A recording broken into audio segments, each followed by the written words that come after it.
একই দিনে জোড়া স্বস্তি রাজ্যের। একদিকে যেমন এসএসসি মামলার ক্ষেত্রে সুপ্রিম কোর্ট যে নির্দেশ দিয়েছে তাতে 31শে ডিসেম্বর পর্যন্ত চাকরি বহাল থাকছে যোগ্য চাকরিহারাদের জন্য। অন্যদিকে ওয়াকফ সংশোধনী আইনের যে সংক্রান্ত যে মামলা ছিল সেই মামলারও আজকে শুনানি ছিল। সেই মামলার শুনানির ক্ষেত্রেও আজ গুরুত্বপূর্ণ রায় দিয়েছে সুপ্রিম কোর্ট। সেখানে বিচারপতির নেতৃত্বাধীন বেঞ্চের নির্দেশ যে পরবর্তী শুনানি পর্যন্ত ঘোষিত ওয়াকফ সম্পত্তিতে বদল ঘটানো যাবে না। এই দুটি ক্ষেত্রেই মমতা বন্দ্যোপাধ্যায়ের যে অবস্থান ছিল সেই অবস্থান সুপ্রিম কোর্টের রায়ের ভিত্তিতে আরো শক্ত হলো বলেই মনে করছে রাজনৈতিক মহলের একাংশ। আমাদের সঙ্গে রয়েছেন নিউজরুম থেকে আমাদের পলিটিক্যাল এডিটর আশিস চট্টোপাধ্যায়। সরাসরি চলে যাব আশিসদা, কিভাবে দেখছেন এই দুটি রায় রাজনৈতিকভাবে কতটা তাৎপর্যপূর্ণ? দেখো, প্রতিদিনের খবর আমরা করি, তার মধ্যে খুব কমই এরকম দিন আসে যেদিন সুপ্রিম কোর্টের পরপর রায়ে রাজ্যের পরিস্থিতি অনেক হালকা, অনেক সুবিধা যুক্ত হয়ে যায়, একটা স্বস্তির বাতাস বয়ে যায়।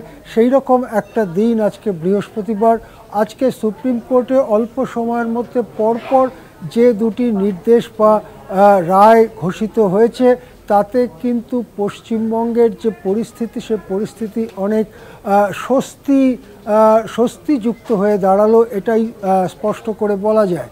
প্রথম কথা হচ্ছে যে বিপুল সংখ্যক শিক্ষক এবং শিক্ষাকর্মীদের চাকরি বাতিলের যে রায় সুপ্রিম কোর্ট দিয়েছিল তাতে রাজ্যে একটা অত্যন্ত অস্বস্তিকর পরিস্থিতি তৈরি হয়েছিল।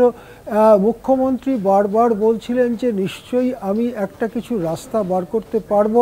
তিনি একবার বলেছিলেন যে আমার কাছে plan A, plan B, plan C, plan D, plan E আছে, সুতরাং কিছু না কিছুভাবে আমি কিছু একটা করতে পারবো। আজকে সুপ্রিম কোর্ট যে রিলিফ দিয়েছে, স্বস্তি দিয়েছে, সেটা এরকম যে নবম, দশম, একাদশ, দ্বাদশ এই শ্রেণীগুলোর সঙ্গে যুক্ত শিক্ষকরা যারা অযোগ্য বা টেইন্টেড বলে চিহ্নিত নন তারা 31 ডিসেম্বর পর্যন্ত চাকরি করতে পারবেন এবং তার ডিটেলস রয়েছে 31শে মের মধ্যে নতুনভাবে নিয়োগের বিজ্ঞপ্তি ইত্যাদি, এই সমস্ত ডিটেলস রয়েছে।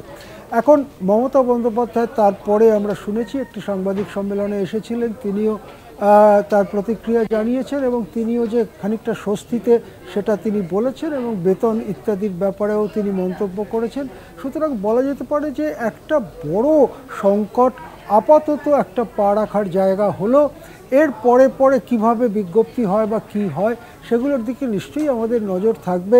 যারা চাকরি হারাচ্ছেন বা হারাচ্ছিলেন তাদের পক্ষ থেকেও নানান বক্তব্য এসেছে, কিন্তু যতটা এক্সট্রিম হয়ে গিয়েছিল পরিস্থিতিটা সেই তুলনায় অনেকটা হালকা হলো বলেই পরিস্থিতি সকলেই এটা বুঝতে পারছে। দ্বিতীয় দেখুন, ওয়াকফের ব্যাপারে নিশ্চয়ই বিজেপি বা কেন্দ্রীয় সরকার আশা করেছিল যে একদিন কয়েক ঘন্টা শুনবে সুপ্রিম কোর্টের বিচারপতিরা শুনবেন এবং তারপরে বলে দেবেন যে না, যে এটা পার্লামেন্টে পাশ হয়েছে তাতে আমরা হস্তক্ষেপ করব না, এই রকম একটা কিছু হয়ে যাবে।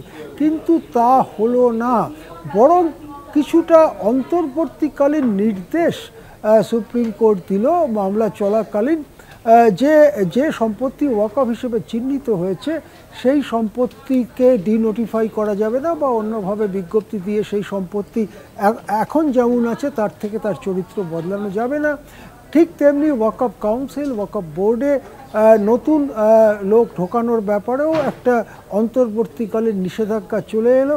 সুতরাং রাজ্যে এই যে নয়া ওয়াকফ আইন 2025-এর বিরুদ্ধে যে ব্যাপক ক্ষোভ তৈরি হয়েছে সেটা কেবল মুসলিম সম্প্রদায়ের মধ্যে নয়, ধর্মনিরপেক্ষ বহু মানুষ যারা ধর্মীয় পরিচিতিতে হয়তো হিন্দু তারাও মনে করছেন যে ভারতীয় সংবিধানের যে ধর্মনিরপেক্ষ চরিত্র তার মূলে আঘাত করা হয়েছে, আর্টিকেল 26-এর মূলে আঘাত করা হয়েছে এই ওয়াকফ আইন।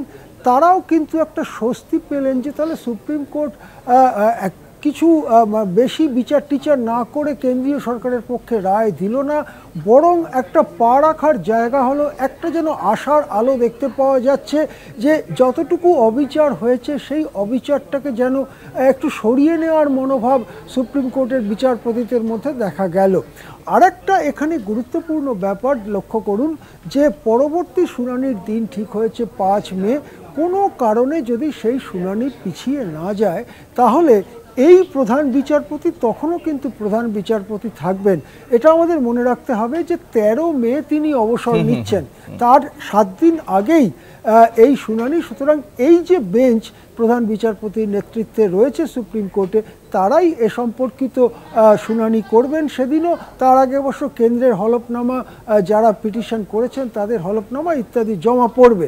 সুতরাং আশা করা যায় যে মনোভাব আমরা সুপ্রিম কোর্টে আজকে দেখলাম সেই মনোভাবটা মোটের ওপরে বজায় থাকবে, এবং সেক্ষেত্রে যারা ধর্মনিরপেক্ষতার উপরে আঘাত হিসেবে এই নতুন আইন চিহ্নিত করছেন তারাও কিছুটা স্বস্তি পাবেন বলে মনে করা হচ্ছে। এই জোড়া স্বস্তিতে কিন্তু রাজ্যে অনেকটা পরিবেশটা যে দমবন্ধ করা হয়ে যাচ্ছিল তার থেকে খানিকটা মুক্ত হয়েছে রাজ্য, এটা অবশ্যই বলা যেতে পারে। ধন্যবাদ। আমাদের সঙ্গে ছিলেন আমাদের পলিটিক্যাল এডিটর আশিস চট্টোপাধ্যায়।